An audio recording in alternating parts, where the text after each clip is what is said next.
Get ready for a wild ride as we unravel the unbelievable story of Joe Crouch. At first glance, Joe appeared to be a successful and respectable businessman, but behind closed doors, he had a dark secret that was tearing him apart. He was a gambling addict, and it wasn't long before his addiction took over his life completely. As the owner of a small lending company, Joe had access to a lot of money, but he couldn't resist the thrill of gambling and would often bet everything he had.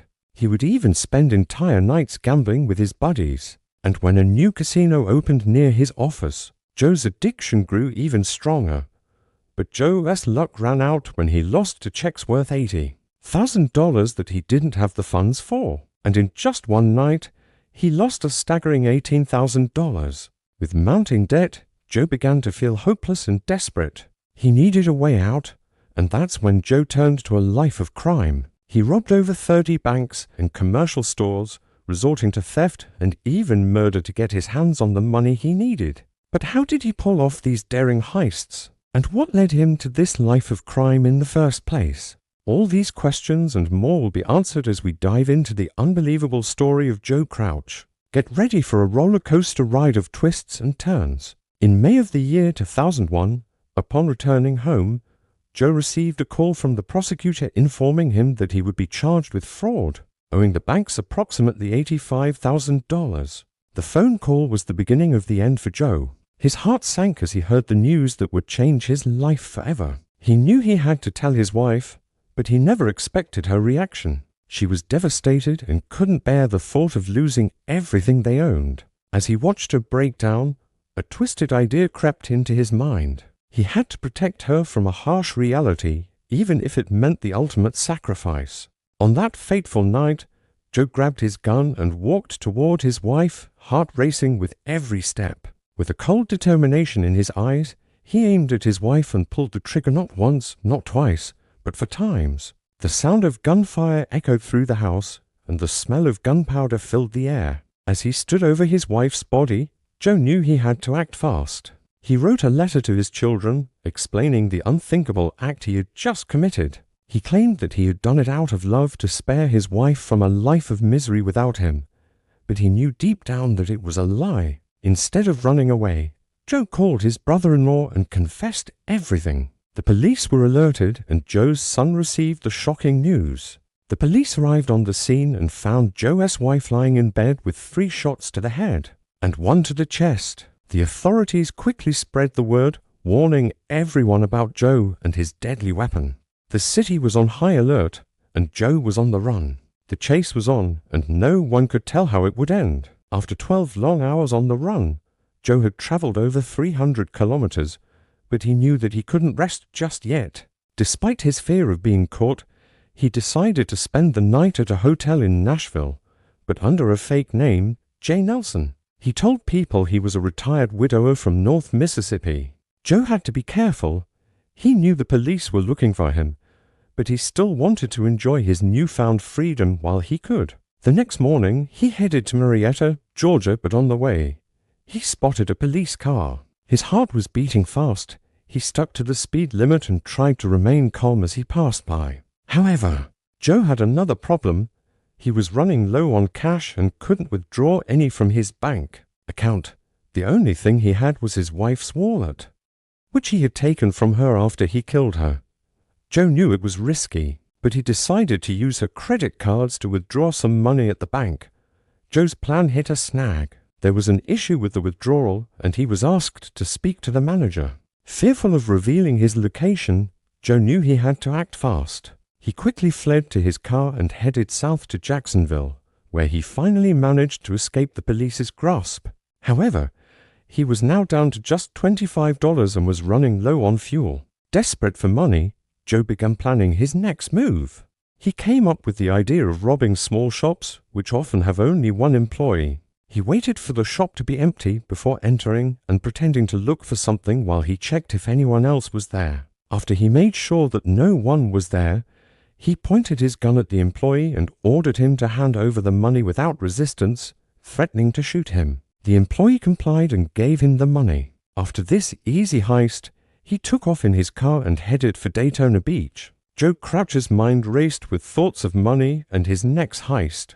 After the successful heist that netted him $300, Joe checked into a dinky motel, his mind already planning his next move. Soon, with a gun in hand, he was determined to rob again. He was hitting up small stores and gas stations, robbing them one by one. But even with all the cash he was accumulating, it was never enough. In November 2001, Joe wrote letters to his son and dog.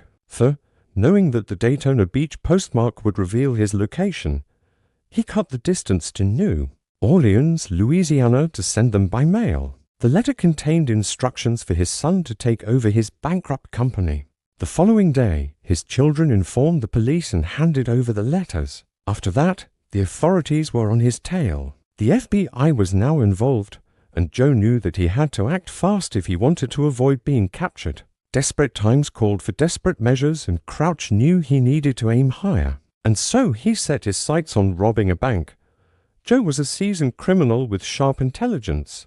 To avoid becoming an international fugitive, he carefully scouted out the perfect target, a local bank in Orlando, to ensure that he could pull off the heist without getting caught. He chose a bank where only women worked. It was a twisted and cowardly move, but Crouch knew they were less likely to resist exactly what he needed. On December 5, 2001, Joe arrived at the bank and kept a watchful eye on his prey. He bit his tongue, waiting for the perfect moment to strike, and then he spotted an employee leaving the bank for the lunch break. This was it. This was his chance to make his move. Joe was no amateur. He had done this before, and he knew exactly what he needed: a gun, a rope, and nerves of steel. With these tools in hand, he calmly strode into the bank. He knew there was no turning back now. He made his way to the bank manager and pointed his gun at her, demanding her compliance. And he soon had all the other employees kneeling down. Joe knew what he was doing, and he expertly emptied the bank's coffers. But he wasn't done yet. He knew that he had to tie up loose ends, and that meant locking the employees in the bathroom. He did this with meticulous care, ensuring that they wouldn't be able to escape until he had made his getaway. Joe knew that the fourth employee could return at any moment, and he had to move fast. After that, he returned to his hotel room with the stolen amount, which was $9,000. He turned on the TV and was surprised to see the news bulletin reporting the robbery. With his clear picture, he decided to stay in his room until the next day and then return to gambling and playing golf. Crouch knew he had to lay low. He spent the night in his hotel room, waiting for the heat to die down before returning to his usual pursuits, gambling and playing golf. As the dust settled from his previous heists, the thrill of the chase still burned inside him. He couldn't resist the adrenaline rush that came with robbing a bank. On the 2nd of April, he stole $12,000 from a bank called First Alliance, and in June of the same year, he robbed another bank in Jacksonville and got about $14,000. On August 28, 2002, he set his sights on a new target, Chrome Bank in Dade City, Florida. With precision and confidence gained from his previous successes, he entered the bank with his gun drawn and demanded to know where the money was. A cashier obediently led him to the vault, where he filled his bag with approximately $40,000. After that, he locked her in the bathroom, but his joy was short-lived. Unfortunately for Joe, this time the employee was able to unlock the door of the bathroom and quickly alerted the police. Two cars were nearby and support was requested. As he was driving away from the street where the bank was located, he heard the police sirens approaching. Feeling that he had been caught, Joe felt the danger and confusion, so he decided to surrender. But the police cars passed by his car without noticing him. So he gathered his strength and continued driving until he felt safe. Finally, he stopped in an empty place. Several days passed, and although the thrill of the heists was still coursing through his veins, Joe had finally had enough of constantly looking over his shoulder, so he decided to take a well-deserved break away from the prying eyes of the police. He checked into a luxurious tourist resort under a fake name and began living the high life with the stolen money he had accumulated. His favorite pastime, golfing, became a regular part of his daily routine. One evening in February 2003, Joe got drunk and confided in a couple he had befriended. He told them that his wife had been murdered, which left them in shock. But they didn't know that Joe was responsible for her death. In that same month, the couple was enjoying their drink when one of their friends walked in and handed them a newsletter from the Federal Investigation Bureau with a picture of Joe, who was known as J. Nelson.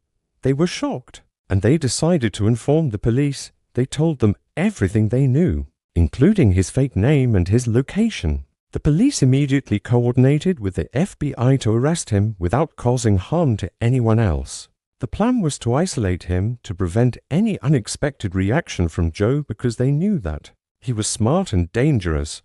On March 16, 2003, while Joe was in his hotel room, he noticed a police car parked outside, but he ignored it, and as a precaution, he decided to spend the rest of the day in his room watching TV. The SWAT team arrived at the hotel as night fell and quickly got to work. They located Joe's room and threw a flash grenade to disorient him. In that moment of confusion, Joe heard a loud noise and saw smoke in his room. He thought the hotel was on fire, but before he could react, a policeman tackled him to the ground, holding a gun to his head and ordering him to stay down. However, Joe was arrested after 21 months on the run. Following the murder of his wife, upon his capture, he was returned to Tennessee to stand trial for first-degree murder. He knew that his only chance of avoiding the death sentence was to confess to everything that was attributed to him. Anyway, he was sentenced to 51 years in prison. Joe said that he is not remorseful for what he did and that he enjoyed every minute of his freedom because he knew he would be caught someday. And this was the end of the story of a man who turned from a successful businessman living in a happy family to a criminal who committed heinous crimes, and he is currently spending the rest of his life in prison due to his gambling addiction.